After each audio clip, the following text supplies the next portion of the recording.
Morning, gimana kabar semua hari ini? Baik ya, mudah-mudahan. Buat para ibu-ibu nih, saya mau nanya nih, pernah nggak sih kalian ibu-ibu yang kalau udah dikasih uang jatah bulanan sama suami anda itu tiap bulan kok perasaannya itu kok seperti kurang terus, jadi uh, uang yang dikasih sama suami selama jatah sebulan tuh kok kurang, ternyata nggak cukup buat kebutuhan beli kebutuhan sehari-hari itu.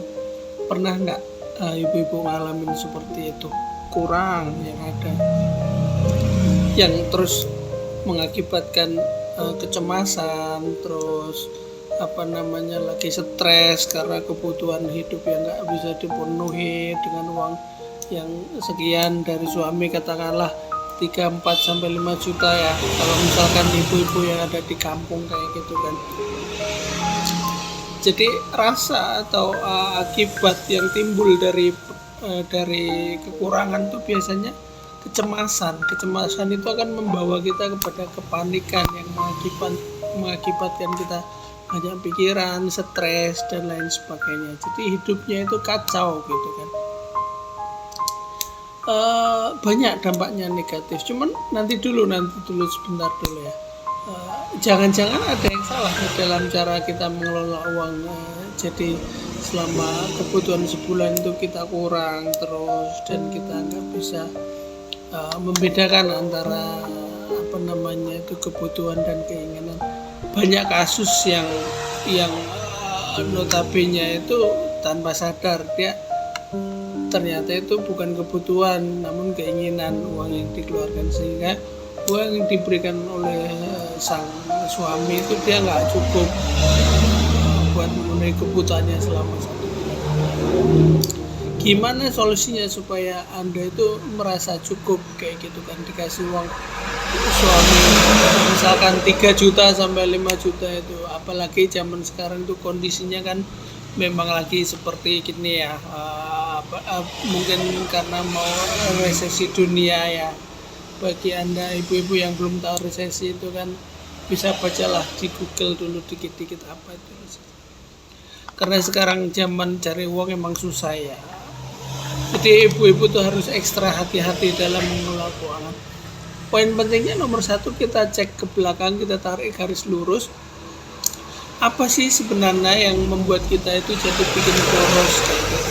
Kalau memang itu kebutuhannya yang bersifat mendesak dan urgent, kayak misalkan contoh anak sakit, ya itu emang kita mau nggak mau kan kita harus keluarin uang kita untuk dialokasikan ke si sang anak itu ya, supaya anak itu kan lekas sembuh. Tapi kalau misalkan kok kebutuhannya itu yang seperti misalkan beli baju padahal baju kita itu kan masih bagus ya, buat stok atau buat koleksi ya, nanti buat beli baju lagi, itu saya kira itu termasuk konsumtif ya, dan itu bukan suatu kebutuhan melainkan itu keinginan apa, keinginan untuk puas, keinginan untuk memuaskan hati, keinginan ya. Jadi kalau kita menuruti keinginan hati dan nafsu itu, kita nggak akan pernah puas selamanya kayak gitu. Dan manusia itu kan sifatnya, karakternya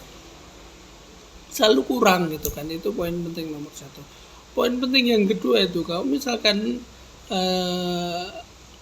ibu-ibu itu selalu kurang uangnya, bisa jadi income atau harus cash flow ibu-ibu itu yang harus ditambah. Kalau misalkan ibu-ibu punya sampingan yang positif ya, dalam artian bisa membantu lah,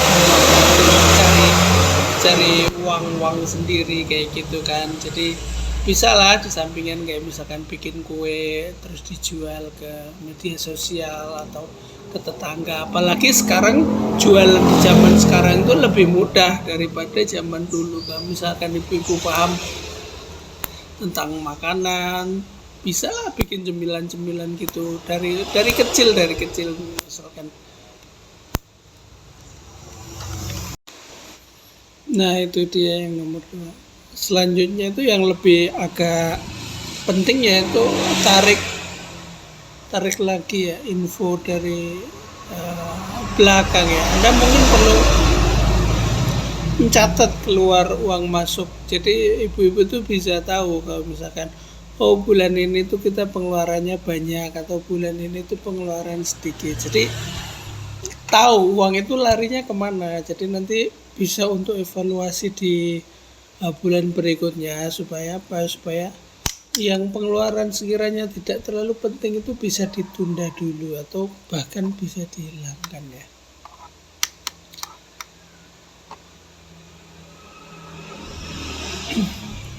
Mungkin itu penjelasan dari saya kalau mengenai soal kebutuhan ibu-ibu yang selama ini kok merasa kurang setiap bulan itu. Memang agak susah sih di era-era sekarang itu mencari uang. Cuman kita manfaatkan teknologi, kita harus berani ya supaya apa? Supaya kita bisa mengikuti era digitalisasi ini ya. Karena kalau kita nggak mengikuti era digitalisasi ini ya kita akan di situ terus, kita akan stuck dan nggak bergerak. Kalau kalian misal punya cerita pribadi yang menarik atau ada kesalahan dalam saya berpendapat, bisa tulis di kolom komentar ya nanti supaya saya jadikan untuk referensi bahan perbincangan selanjutnya ya. Oke, sekian dari saya, tunggu video saya selanjutnya, jangan lupa follow ya.